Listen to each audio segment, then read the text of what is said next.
This is episode 310. We're talking about how to market our business without social media, without the need to be on social media 24/7. Welcome to the Content Queen podcast. I'm your host, Mariah, entrepreneur, storyteller, digital nomad, creator of Content Bootcamp, and founder of Content Queen with over 10 years experience in marketing. This podcast is here to help you create your ideal, your perfect plan around marketing and content marketing, blending together storytelling and strategy. So let's get into it. Hello, gang.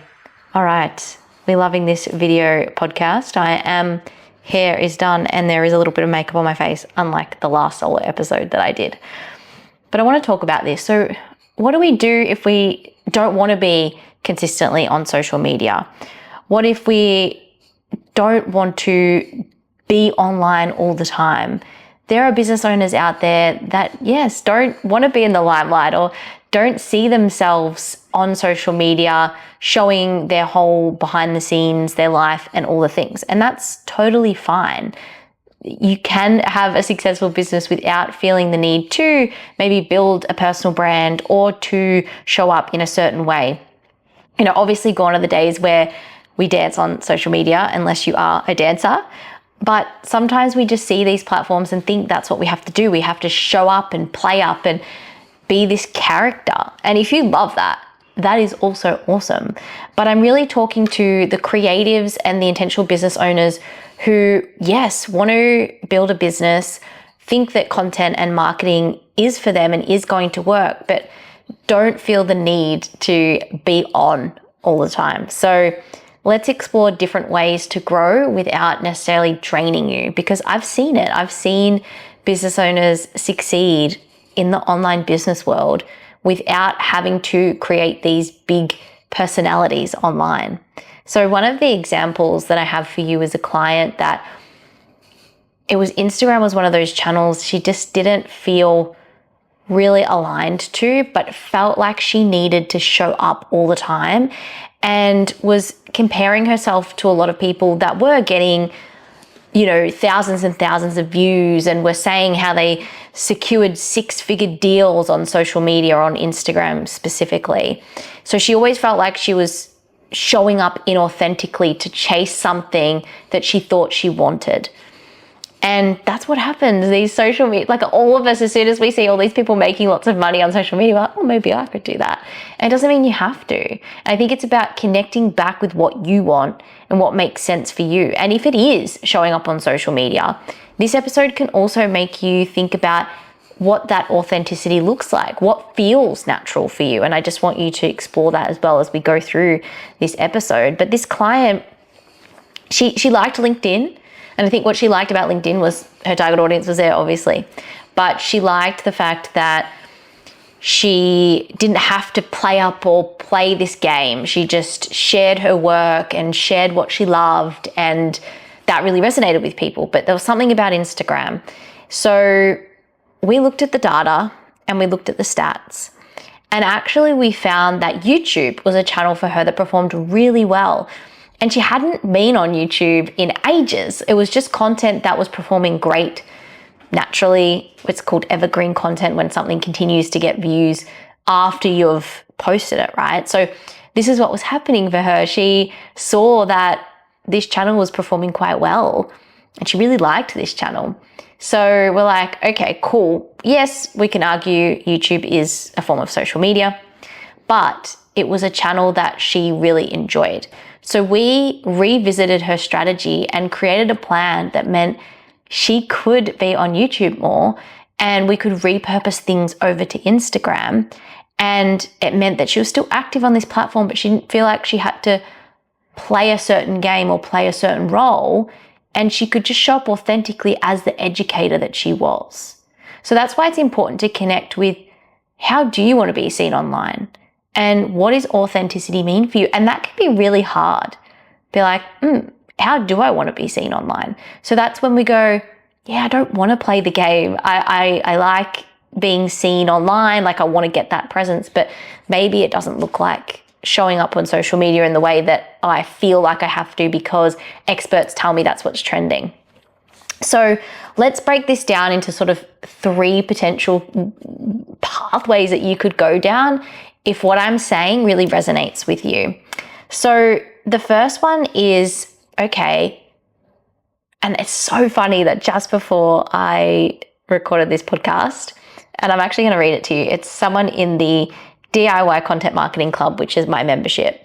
And we have a WhatsApp group. And I decided that, I wanted to share something that I was working on, but also wanted to ask what everyone was celebrating this week. So I popped that message in. I try to show up a few times a week to check in, and people can message whenever they want.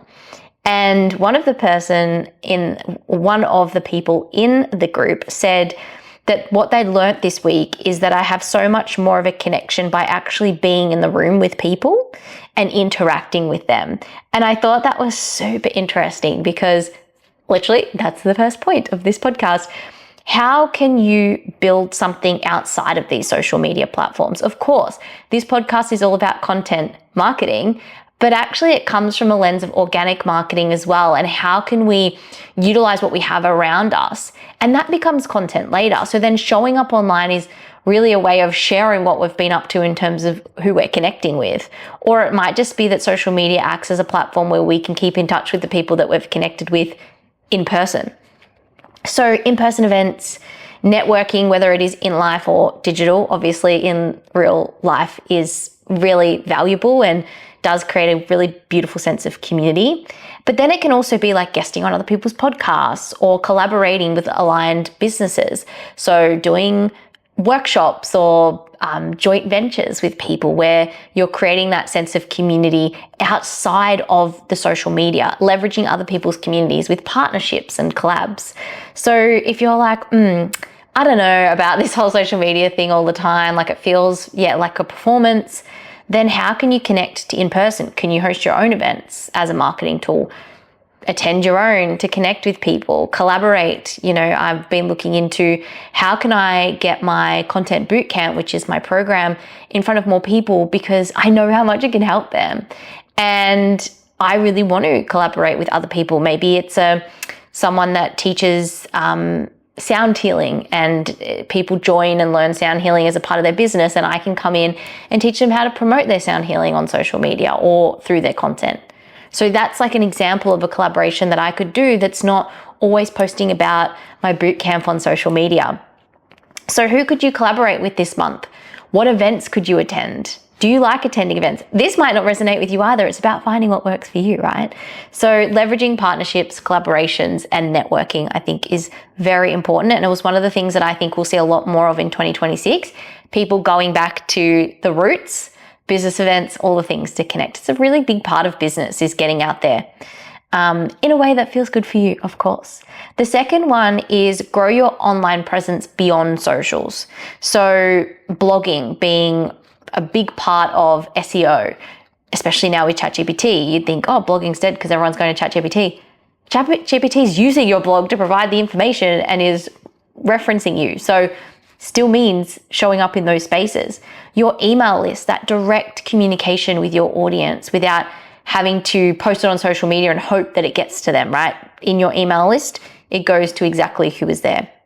Podcasting like this, long form type of content that you can reuse and repurpose and rehash, and people will find, my top podcasts are not always the most recent. They're the ones from the early days, which sometimes horrifies me, but people go back and listen to things. This content is available whenever someone needs it. Whereas on social media, it's not always coming up for them unless you scroll on my profile years ago and find a post, right?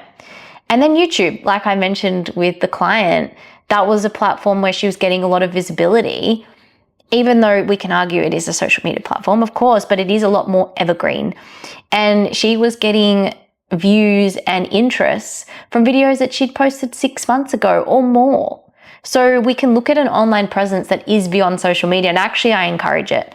So, and of course your website acts as a content channel for online presence as well. If you're not tapping into these channels, it just means that social media becomes that really dominant place for you and there's no room to move. So maybe this year it is looking into spending a little bit less time on social media and maybe a little bit more time building up that social presence outside of socials. And then the third one is find what you actually like in the social media space. So of course, you might want to still be on social media. You might want to have a presence, but what feels good for you? No matter what someone says, no matter how other people show up, what feels authentic to you? And actually the things that attract people the most is when you do show up authentically, whether you're a brand, a personal brand, a small business, whatever.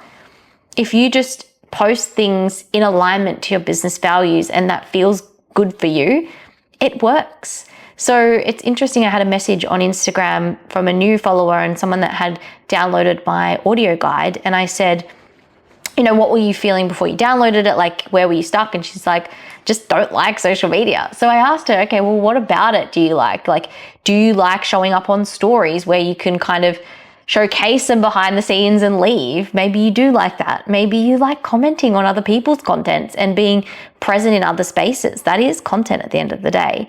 Or maybe you prefer LinkedIn over Instagram. Maybe Instagram just doesn't feel authentic to you. It's questioning, like, if I'm on this channel, why and what about it don't I like, and how can I change that, or how can I find another way to enjoy it? Because this concept that I've come up with this week is, of course, consistency is important, no doubt. But if you're not confident, it doesn't matter how consistent you are. If you don't believe in what you're putting out there, it really doesn't matter, because people aren't going to resonate with it. They're just not. We are energetic beings. We're naturally, we know when we walk into a room and someone might not like us. Like, we get that vibe. We are energetic beings. So if you are delivering something that's so not you and just feels performative and you don't enjoy it, it doesn't matter if you post every day, every second day, consistently for years, people are going to see right through it. So finding what is authentic to you and finding what it looks like to show up authentically to your brand. And of course, a lot of us small business owners, yes, we might have a logo that we put on our Instagram profile, on our website. We're the founders. We're the people showing up every day. We're the people that people buy, essentially, when they buy our products and services. So yeah, what is it about a certain platform that you don't like, and what do you like? And just going with that and seeing what happens, right? And trying that out. And then of course, if there is a channel, like a long form channel, a blog, YouTube, a podcast, and you do still want that social presence, as I said with that client that we did just repurpose. So you do have that presence, but you're not showing up all the time and feeling like you have to do new things and follow the trends and do all the things. So as I wrap up, let's think about this. If social media wasn't around, or I didn't have access to social media, how would I connect with my audience? What are 3 things that I would do? Have a think about it. I mean, I've given you some examples. Obviously, the last one does involve socials. But yeah, think about it. What would that actually look like? And yeah, put it in the comments of this episode if you're on Spotify, or come over to Instagram and tell me, because I would be keen to know what you would try, what you would do, what would get you excited, what would feel authentic. And if you need help finding what that is for you, I have my Ask Me Anything WhatsApp group. It's $30. It's 14 business days, so not actual days, because weekends we have a break. And I can ask you some questions and we can find out a little bit of a plan for you that's going to work. Sometimes it's someone asking you the right questions. It's going to help you unlock what you need to do. I was on a networking session this week and this woman showed up and she was struggling with finding what makes her joyful. And some of us asked her a few questions and she was like, oh my God, I feel so much lighter. So having someone ask you the right questions is really important. So I'm here for you. So if you want to join the Ask Me Anything WhatsApp group, I'll put the link in the show notes, and let me help you find things that are going to work for you. I'm not going to tell you to be on platforms that you don't want to be on. That's not what it's about. I don't want that for you. And I think it's important to remember that you don't have to play to anyone else's rules or what anyone else says.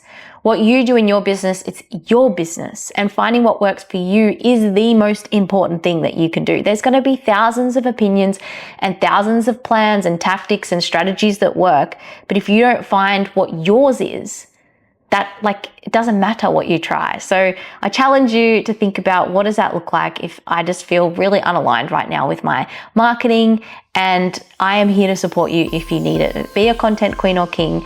And remember that developing your strategy and story develops your business. And this doesn't just mean on social media.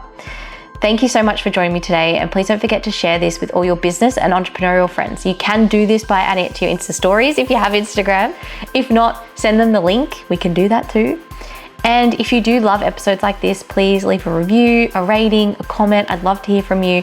And the more you do that, the more you interact with this podcast, the more chances we have of getting amazing guests on and delivering more content. But if there are any topics you want me to talk about or cover, if there's something you're struggling with, even if it's super niche, let me know, send me a message, email me at information@contentqueenmariah.com and tell me what you want to hear about, and I will add it to my list. And I'll talk to you soon.